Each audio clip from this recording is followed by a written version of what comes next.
Halo wanita Deborah, apa kabar? Selamat hari Rabu. Tidak terasa ya, kita sudah memasuki bulan Februari tahun 2023. Itulah cepatnya waktu berlalu. Mari ibu-ibu wanita Deborah, semoga sehat selalu, dan sebelum saya menyampaikan firman, kita akan berdoa. Mari kita berdoa. Terpujilah Bapa Allah yang Maha Kuasa, pencipta langit dan bumi. Engkau yang memberikan kami kehidupan. Kalau kami ada hingga hari ini, itu semua karena kasih kemurahan Tuhan. Pimpin langkah kami Tuhan, semua wanita Deborah dan juga yang mendengarkan. Jadikan kami wanita yang cakap, bijaksana di dalam rumah tangga. Karena Tuhan yang pimpin kami. Terima kasih Bapa, urapi kami semua, mampukan kami menjadi pelaku firman-Mu. Khususnya hamba-Mu yang akan menyampaikan firman-Mu, urapi, Tuhan memberkati kami. Dalam nama Yesus, kami peralaskan doa kami ini. Haleluya, amin. Ibu-ibu, tema Hagios di bulan ini adalah setia dalam keluarga. Jadi berbicara tentang keluarga. Saya juga akan menyampaikan tema firman ini adalah keluarga yang diberkati Tuhan. Bagaimanakah keluarga yang diberkati Tuhan? Sebelum Allah menciptakan manusia, Allah itu sudah menyediakan semua apa kebutuhan manusia, yaitu di Taman Eden Firdaus. Maka Allah menciptakan manusia pertama Adam, dan Allah tidak ingin manusia itu seorang diri. Dia ambillah tulang rusuk Adam pada waktu dia tertidur, dibentuknya lah menjadi seorang wanita pendamping Adam, yaitu Hawa. Supaya apa? Mereka berumah tangga. Rumah tangga yang bahagia semua disediakan Tuhan. Tapi apa yang terjadi? Mereka melanggar perintah Tuhan melalui godaan iblis melalui ular. Akhirnya mereka keluar dari Taman Firdaus karena dosa. Begitu juga kita. Pada saat kita mau menikah, pasti kita punya rencana nanti rumah tanggaku bahagia, damai sejahtera. Suami yang mencintai saya juga cinta sama suami. Seperti orang pada waktu pacaran, wah luar biasa cintanya. Tetapi apakah begitu? Seperti Pak Gembala selalu mengatakan, ingin sorga dunia menikahlah. Tapi neraka juga dalam rumah tangga menikahlah. Tapi saya akan menyampaikan keluarga yang diberkati Tuhan. Nah, kita lihat bagaimana keluarga yang diberkati Tuhan. Mazmur 128 ayat 1 sampai dengan 4. Ayat 1.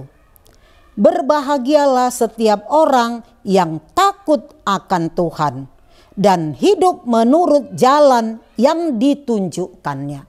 Berbahagialah setiap orang yang takut akan Tuhan.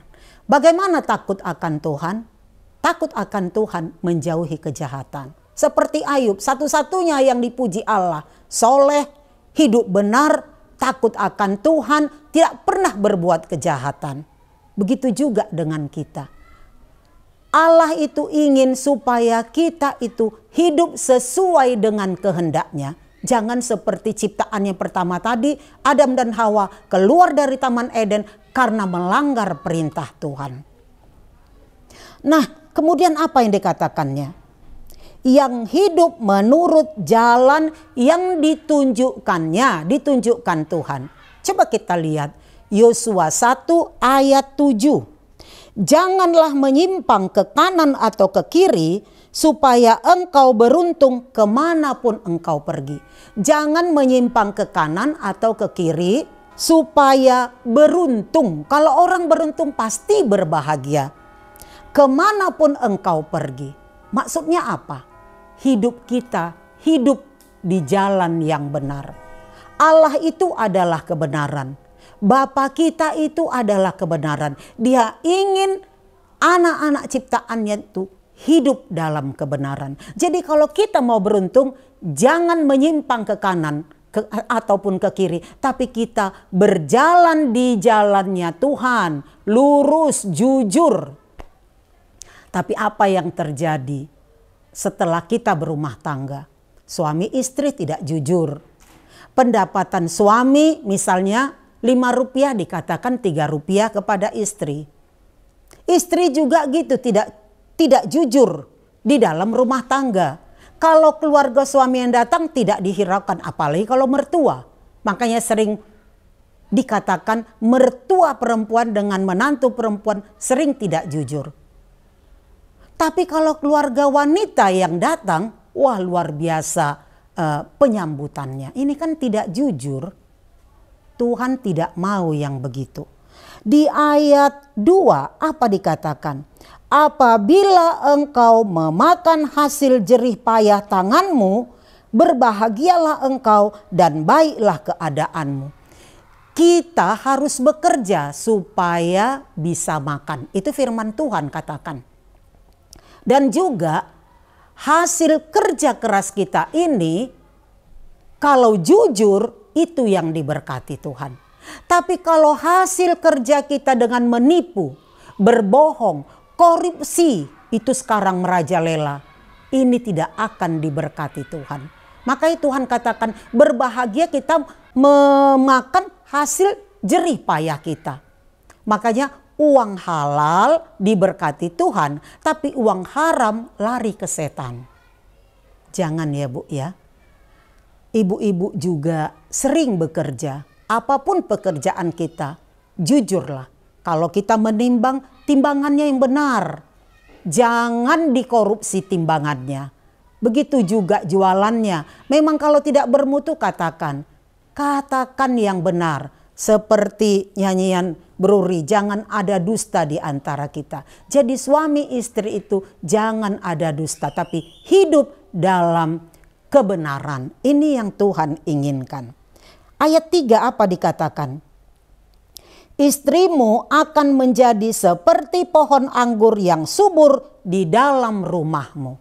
Istri seperti pohon anggur yang subur di dalam rumah. Pohon anggur buah yang termahal, apalagi kalau manis tidak punya biji. Tapi kalau asam dia akan dibuang. Begitu juga istri.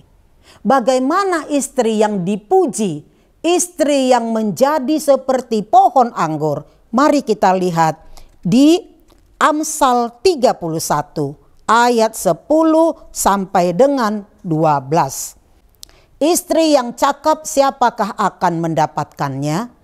Ia lebih berharga daripada permata. Di atas itu temanya puji-pujian kepada istri yang cakap. Jadi istri yang cakap itu siapakah yang akan mendapatkannya?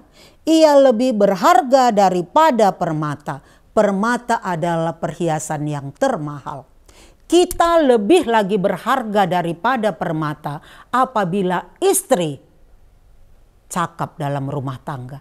Cakapnya bagaimana? Pendapatan suami seperti saya katakan tadi 5 rupiah. Dia bisa memanage keuangan suami untuk rumah tangga, untuk sekolah anak, untuk segalanya. Dan masih sisa inilah yang ditabung. Tapi kalau istri lebih besar pengeluaran dari pendapatan, ini bukan istri yang cakap.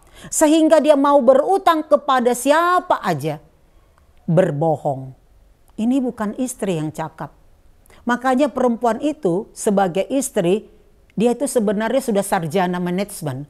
Karena bisa memanage keuangan rumah tangga. Bahkan istri juga sekarang ikut bekerja untuk menambah income suami.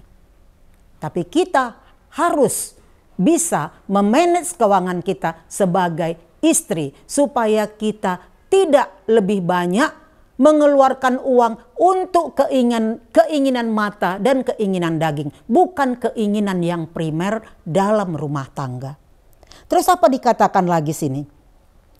hati suaminya percaya kepadanya, suaminya tidak akan kekurangan keuntungan. Jadi suami kita itu percaya kepada kita karena seberapapun diberikan duit, kita bisa memanage. Akhirnya suami kita itu tidak akan kekurangan keuntungan. Kalau misalnya suami kita tiba-tiba di PHK seperti tahun 2020 sampai 2021, 2022 banyak tutup perusahaan. Begitu juga toko-toko. Tapi kita sudah punya simpanan. Kenapa? Karena kita bisa memanage, menabung sedikit demi sedikit penghasilan kita suami dan istri. Inilah istri yang cakap. Dia bisa mengatur keuangannya. Jadi istrinya itu percaya sepenuhnya kepada suaminya itu percaya sepenuhnya kepada istri karena istrinya itu bisa menyimpan uang sehingga suami tidak kekurangan. Apalagi dikatakan ia berbuat baik kepada suaminya dan tidak berbuat jahat sepanjang umurnya. Jadi si istri itu tetap berbuat baik, melayani suami. Sekalipun dia bekerja, tapi lebih diutamakannya suami, anak-anak baru bekerja. Inilah fungsi istri yang cakap, yang bisa mengatur rumah tangga karena dia bisa mengatur waktunya untuk suami, untuk anak-anak, untuk rumah tangga, bahkan untuk pekerjaannya. Kemudian apa dikatakan? Di Amsal 31 ayat 17.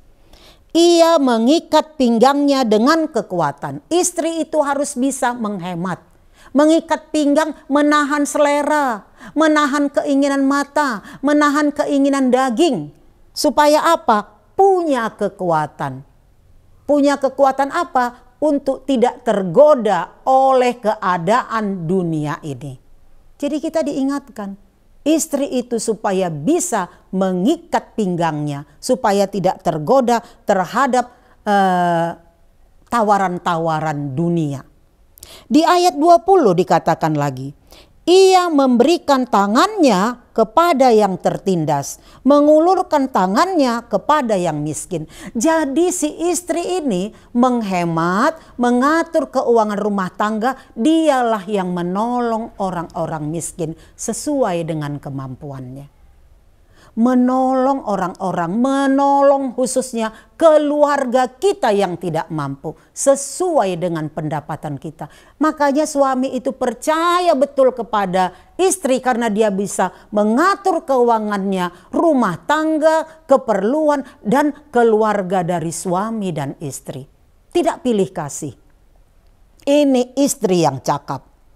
Di ayat 30b dikatakan, tetapi istri yang takut akan Tuhan dipuji-puji. Jadi kita wanita Deborah takut akan Tuhan supaya kita dipuji-puji. Bukan orang yang muji, tapi Tuhan pun memuji kita. Sehingga keluarga kita itu diberkati Tuhan. Mari kita kembali lagi ke Mazmur 128.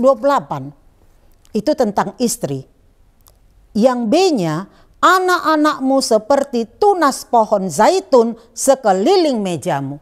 Jadi fungsi istri itu selain bekerja melayani suami dan lain-lain, khususnya mendidik anak. Dari anak mulai lahir kita urus, kita bawa ke gereja, kita kenalkan dengan Tuhan. Saya juga dulu bekerja, dari gadis saya sudah PNS. Tapi saya yang bekerja, dan saya yang mendidik anak-anak, saya yang melihat PR anak-anak. Suami saya nggak pernah ngurus anak saya. Sampai tamat S1 nggak pernah dilihatnya, semuanya saya. Itulah fungsi istri. Jadi istri itu dominan mengurus anak-anak. Kenapa? Supaya tunas itu tumbuh dekat dari pohonnya. Jadi anak kita ini tidak melenceng jalannya. Tapi dia tetap di jalannya Tuhan. Tidak akan meninggalkan Tuhan karena dengan cinta kepada pria atau cinta kepada wanita yang tidak seiman. Inilah yang dikatakan tunas mengelilingi meja. Terakhir apa dikatakan? Sesungguhnya demikianlah akan diberkati orang laki-laki yang takut akan Tuhan. laki-laki yang takut akan Tuhan maka akan diberkati. Kenapa dikatakan laki-laki? Karena laki-laki adalah iman. Suami adalah imam dalam rumah tangga, pemimpin dalam rumah tangga, teladan bagi rumah tangga. Sehingga laki-laki itu harus hidup sesuai dengan jalannya Tuhan, supaya menjadi teladan bagi istri, anak, dan keluarga. Ini dikatakan laki-laki, suami. Jadi para suami juga harus takut akan Tuhan. Istri juga harus bijak di dalam rumah tangga. Satu lagi, ada ayat 1 Petrus 3. Demikianlah juga kamu, hai suami-suami, hiduplah bijaksana dengan istrimu sebagai kaum yang lemah lembut. Hormatilah mereka sebagai teman pewaris dari kasih karunia, yaitu kehidupan, supaya doamu jangan terhalang. Jadi suami-suami kalau doanya belum dikabulkan Tuhan, introspeksi. Bagaimana dia terhadap istri? Apakah sudah mengasihi istri sebagai teman pewaris kasih karunia? Mari para suami hidup takut akan Tuhan, mengasihi istri. Istri juga melayani suami dan bisa memanage keuangan, mendidik anak-anak di jalan yang benar. Amin. Mari kita berdoa. Terima kasih Bapa yang baik. Terima kasih Yesus. Terima kasih Roh Kudus. Engkau memperingatkan kami sebuah keluarga untuk diberkati Tuhan apabila kami hidup takut akan Tuhan. Istri bisa memanage keuangan dalam rumah tangga, melayani suami, mendidik anak-anak. Begitu juga suami hidup takut akan Tuhan, mengasihi istri sebagai ahli waris kasih karunia, sehingga doa-doa suami dikabulkan Tuhan. Terpujilah Bapa. Jadilah kami wanita Deborah, pelaku firman. Nama Tuhan dimuliakan. Dalam nama Yesus kami peralaskan doa kami ini. Haleluya. Amin.